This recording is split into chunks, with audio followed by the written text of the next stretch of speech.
Mission Royale Ange de Nazareth, cathédrale de la foi. Chakep Chokep.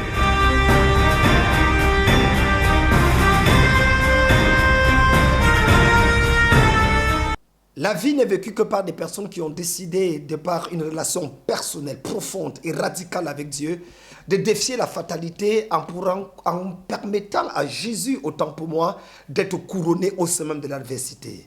Avec Jésus, nous avons la vie, pas n'importe quelle vie, mais une vie en abondance. Mesdames, Mesdemoiselles, Messieurs, chers amis téléspectateurs, salut. Vous faites très bien de rester connectés sur la meilleure des télévisions chrétiennes et aussi tout de suivre cette émission Dunamis. Dunamis, c'est une émission chrétienne qui a pour but de révolutionner votre façon de voir Dieu, votre façon de vivre la vie chrétienne. Car il est écrit que la création tout entière attend avec un ardent désir la manifestation des fils de Dieu. Elle n'attend pas la manifestation de Dieu, mais des fils de Dieu. Nous connaissons qui est Dieu, mais où sont les fils de Dieu? Je suis le bishop Djenedor Kamdem, président de la mission Royale Ange de Nazareth du côté de Abidjan, Côte d'Ivoire, et pasteur de l'église qui se situe à Bonoumen Rivera, derrière l'église catholique Saint-Joseph. Tout le plaisir est pour moi de vous retrouver tous les jeudis à 17h30, les vendredis à 17h et les dimanches à 6h30 afin de partager avec vous les merveilles de Dieu. Il faut signaler que cette semaine, nous avons un moment inédit parce que ce vendredi, à partir de 21h, nous avons la plus grande veillée de prière de l'année. Il s'agit bien sûr de rencontrer Dieu au milieu même des difficultés, des souffrances que nous avons afin que le Seigneur puisse intervenir. Le dimanche également, nous avons un culte exceptionnel. Mais avant cela, nous allons écouter la parole de Dieu. Dieu parle. Et quand Dieu parle, ce n'est pas juste pour orner nos oreilles, mais Dieu parle pour transformer nos vies. Il parle pour nous repositionner. Il parle parce qu'il veut changer quelque chose que l'ennemi, malheureusement, à cause de nos erreurs, de nos fautes, de nos péchés, a pris accès et est intervenu pour nous brimer, pour nous détruire, pour nous humilier. La parole que tu vas écouter va changer ta vie. Alors je te supplie d'inviter ta famille, tes amis et de leur dire connectez-vous sur la meilleure des fréquences et écoutez cet homme de Dieu qui semble pouvoir avoir un message de Dieu pour nous. Parce que c'est à toi que je vais parler. Toi qui viens de te connecter, Dieu va changer ton histoire. Nous écoutons la parole de Dieu. Dunamis.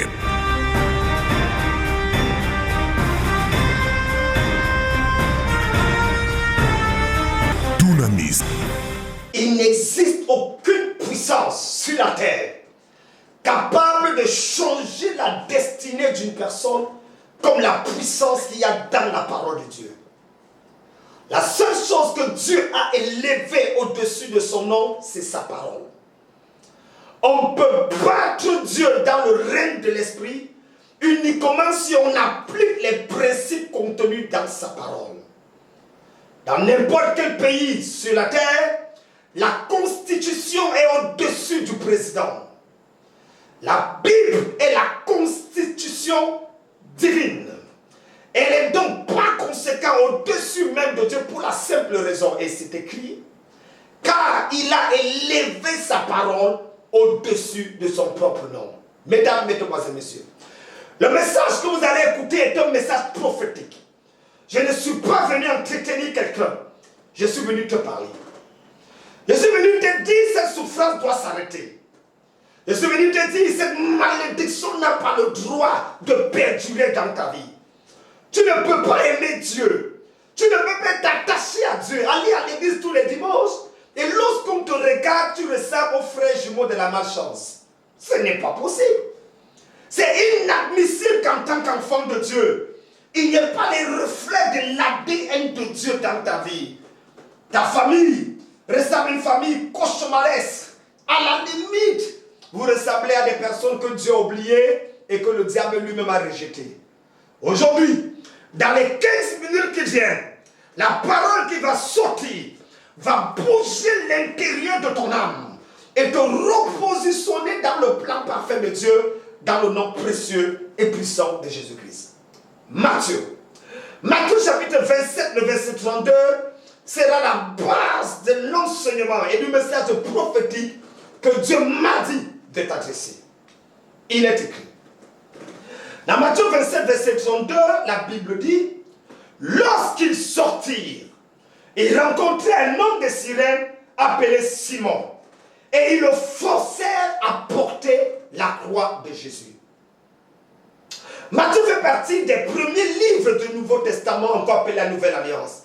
Matthieu, Marc, Luc et Jean sont les 4 évangiles qui ont décidé de raconter l'histoire de l'être le plus extraordinaire de tous les temps, à savoir notre Seigneur et Sauveur Jésus-Christ. Matthieu, quand il va écrire, il va s'adresser particulièrement aux Juifs, avec pour thème Jésus, le roi des Juifs. D'ailleurs, c'est la raison pour laquelle Matthieu fait toujours référence aux prophéties de l'Ancienne Alliance. Quand Jésus va naître à Bethléem, Matthieu va ajouter selon ce que le prophète avait dit. Il va aller à Nazareth selon ce que le prophète avait dit. Parce que Matthieu s'adresse aux Juifs qui connaissent la vérité sur les prophètes. Marc, quant à lui, s'adressera aux gentils et présentera Jésus comme étant le serviteur de l'humanité. Luc, lui, il va s'adresser à un homme appelé Théophile pour lui parler de Jésus comme le Fils de l'homme. Parce que ce que Adam a perdu, c'est le dernier Adam qui doit le retrouver. C'est dans la posture de Fils de l'homme qu'il peut ramener la dignité dans la vie de l'homme. Et Jean, lui, quand il va clôturer les 4 évangiles, va dire au commencement était la parole. La parole était avec Dieu. Elle était avec Dieu et elle était Dieu. Au commencement, toutes choses étaient faites par elle et rien de ce qui était fait n'était fait sans elle. En elle était la vie et la vie était la lumière des hommes. Il y a un homme envoyé de Dieu. Son nom était Jean. Il veut pour servir de témoin, pour rendre témoignage à la lumière. Il n'était pas la véritable lumière, mais il veut pour servir de témoin à la lumière. Cette lumière était la véritable lumière qui amena dans le monde, éclaire tout homme. Elle est venue chez les siens et les siens ne l'ont pas reçu. Mais à tous ceux qui l'ont reçu, elle a donné le pouvoir de devenir enfants de Dieu. Lesquels sont les nids de la chair et du sang de la beauté de l'homme, mais de Dieu. Le verset 14 va clôturer en disant, et cette parole s'est faite chair. Et elle a habité parmi nous pleine de grâce et de vérité. Et nous avons contemplé sa gloire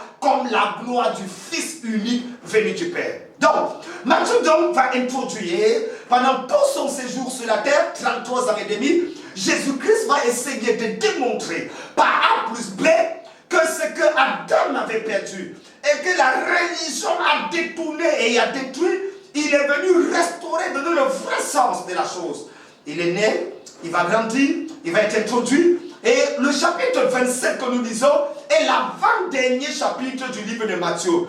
Jésus-Christ a été trahi par l'un de ses disciples fidèles et il se retrouvait entre les mains des impies et il va être jugé par l'empire romain et l'empire juif. Et à ce moment précis, il sera trouvé coupable. Au moment où nous parlons et nous disons, il est devant un homme, devant le Sanhédrin, où il va être jugé. La Bible dit au verset 32, lorsqu'il sortit, il rencontrait un homme de Cyrène appelé Simon et il lui forçait de porter la croix de Jésus. Il sortait d'où? C'est ça la question.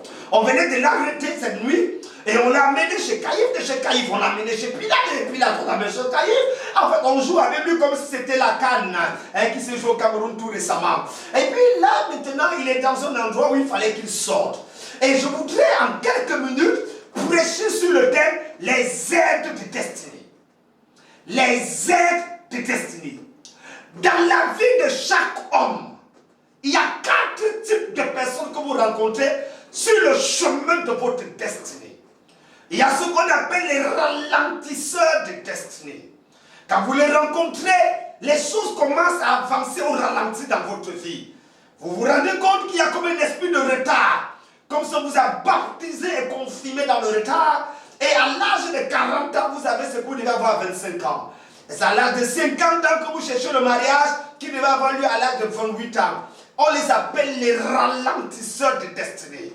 Dieu m'a révélé comment arrêter ce genre de ralentisseur. Parce que là où tu m'écoutes, ta vie est au ralenti. N'as-tu pas remarqué? À un moment donné, les choses allaient rapidement. Mais depuis un certain temps, les choses vont au ralenti. L'argent au ralenti. Les demandes en mariage au ralenti. La paix et la joie au ralenti. Ça va s'arrêter au nom de Jésus.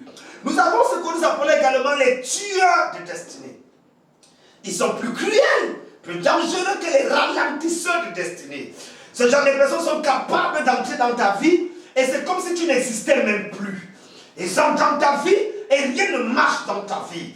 Lorsqu'ils entrent dans ta vie, tout est mort. Vous savez, le mot mourir ou tuer, la mort c'est la cessation de fonctionnement. D'après le dictionnaire Larousse. Autrement dit, quand ils entrent dans ta vie, rien ne fonctionne plus. Tu es dans un statu quo diabolique et satanique.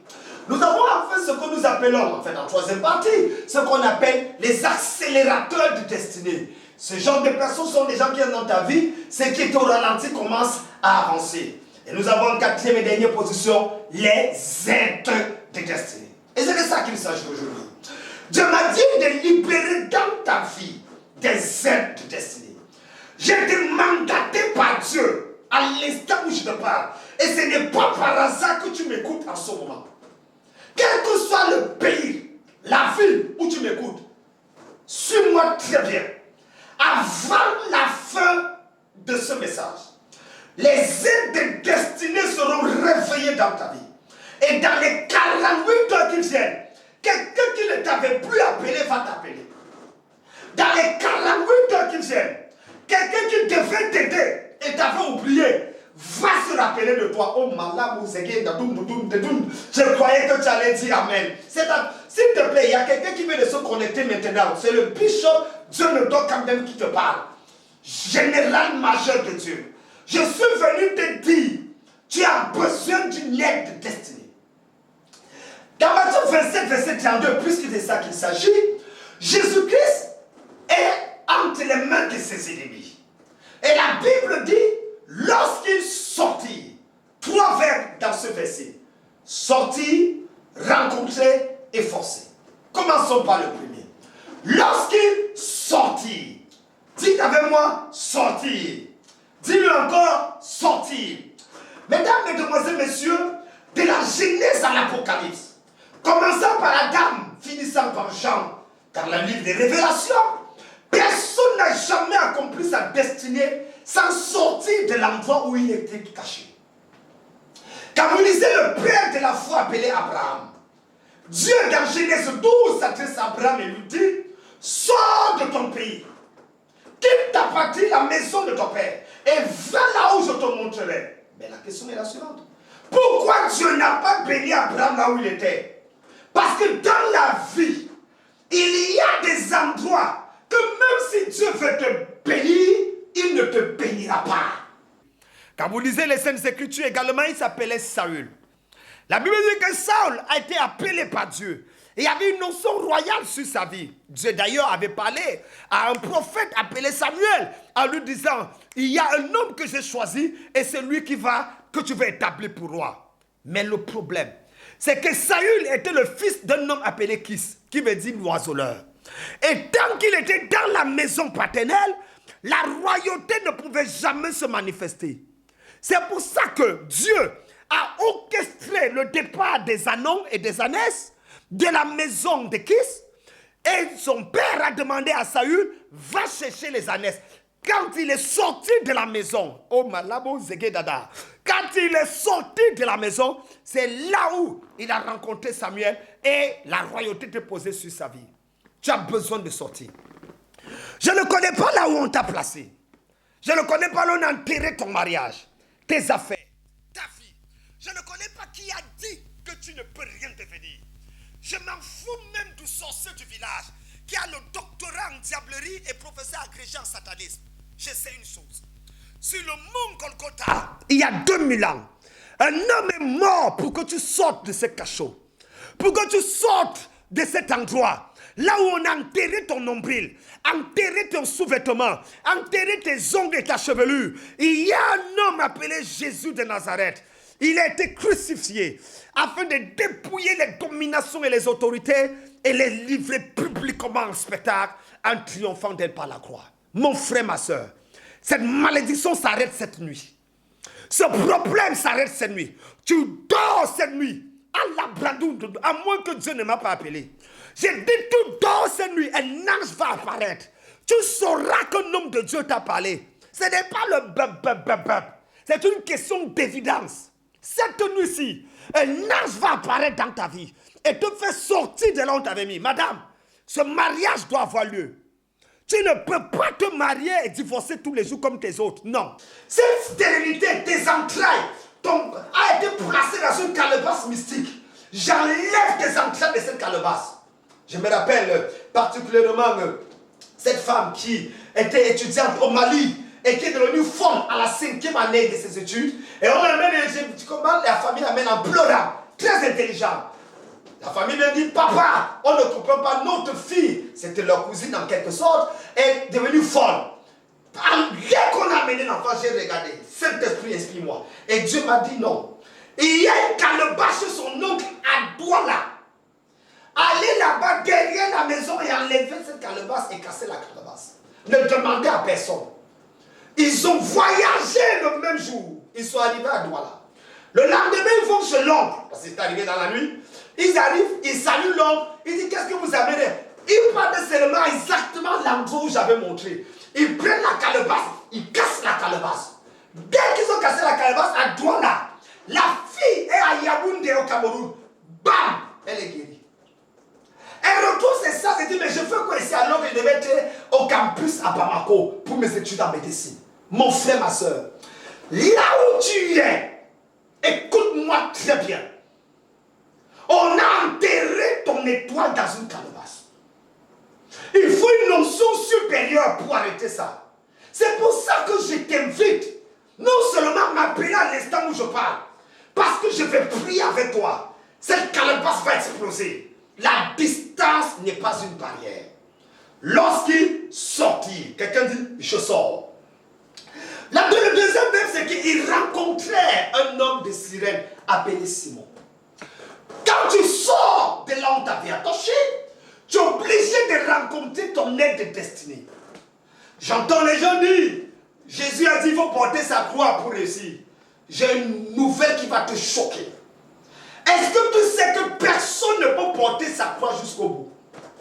Quand Jésus a dit de porter sa croix, il a également prévu les gens qui vont t'aider à porter la croix. Lui-même, le Fils de Dieu, n'a pas été en mesure de porter sa croix jusqu'à Golgotha. Ça veut dire que toi, tu ne peux pas. Et la Bible dit dans Corinthiens 11, verset 1, soyez mes imitateurs comme je le suis de Christ. Autrement dit, il y a des gens sur cette terre qui ont été mandatés par Dieu pour t'aider à porter la croix. Mais ça commence par une rencontre. Quelqu'un dit rencontre. Quelqu'un dit rencontre. En fait, ta destination dépend de tes relations. Lorsque tu rencontres des mauvaises personnes, tu as une mauvaise vie. Quand tu rencontres des bonnes personnes, tu as une bonne vie. En fait, la vie commence avec la rencontre. Tu peux m'écouter aujourd'hui parce que ton père et ta mère se sont rencontrés un jour. La vie est une question de rencontre. Tu es enfant de Dieu aujourd'hui parce que tu as rencontré le Seigneur un jour.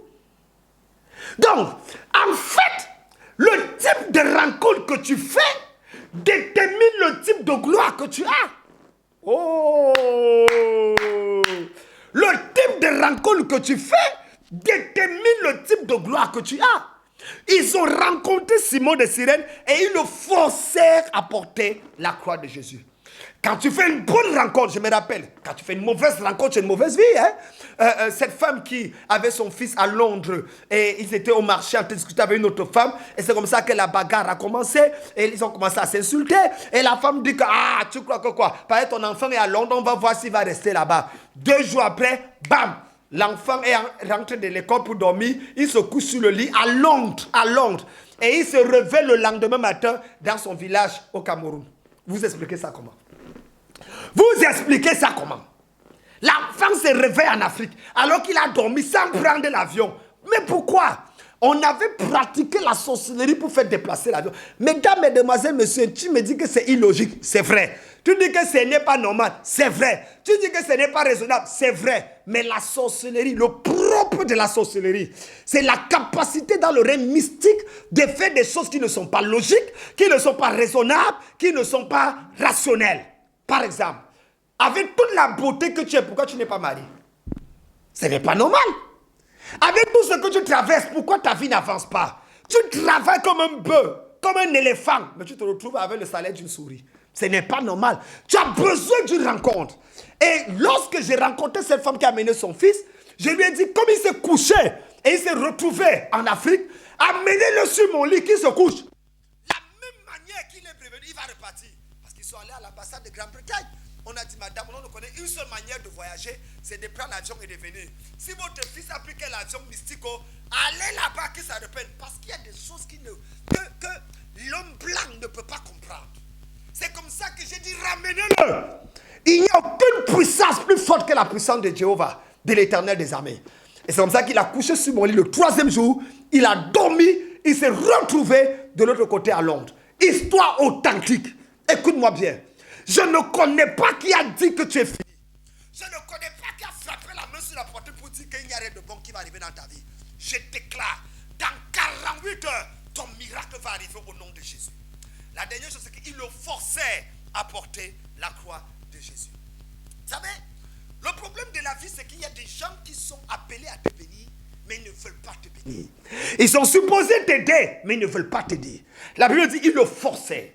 Le même forcé, pas de violence. Ça veut dire que Simon de Cyrène ne voulait pas, mais on l'a forcé à le faire. Je ne connais pas qui a été mandaté par Dieu pour t'aider, et jusqu'à présent, il ne t'aide pas. Après ce message, pendant que tu vas tendre la main vers l'écran et que je vais prier, il sera forcé de t'aider au nom de Jésus. La Bible dit que cette nuit-là, Esther 6, le roi ne put dormir.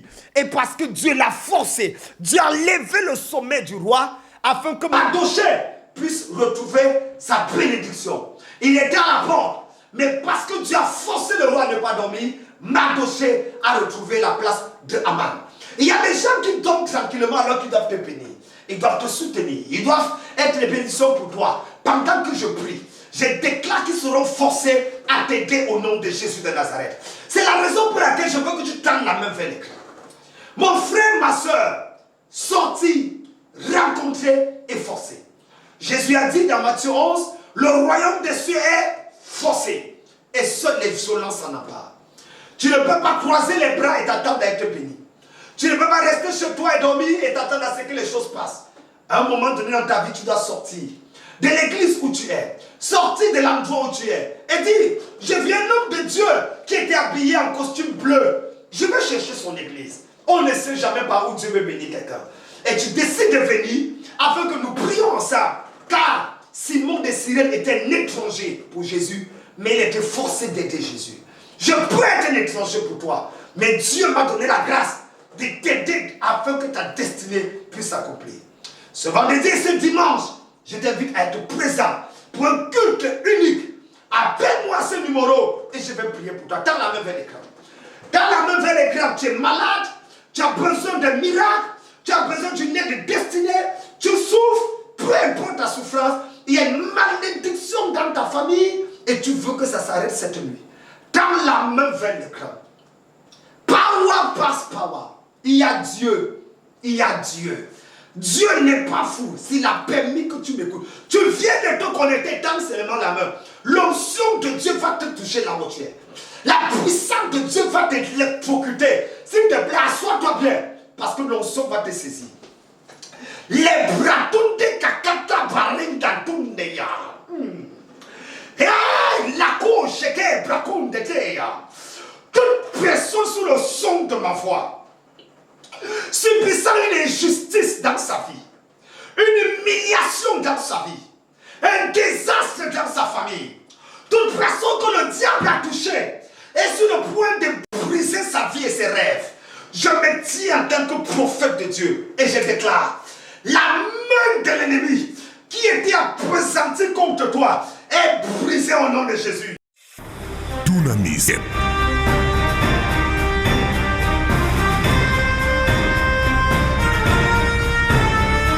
Dunamis. Les aides destinées sont importantes dans une vie. Les aides destinées apparaissent dans notre existence dans le but d'accélérer, de faciliter ce que Dieu veut faire dans nos vies.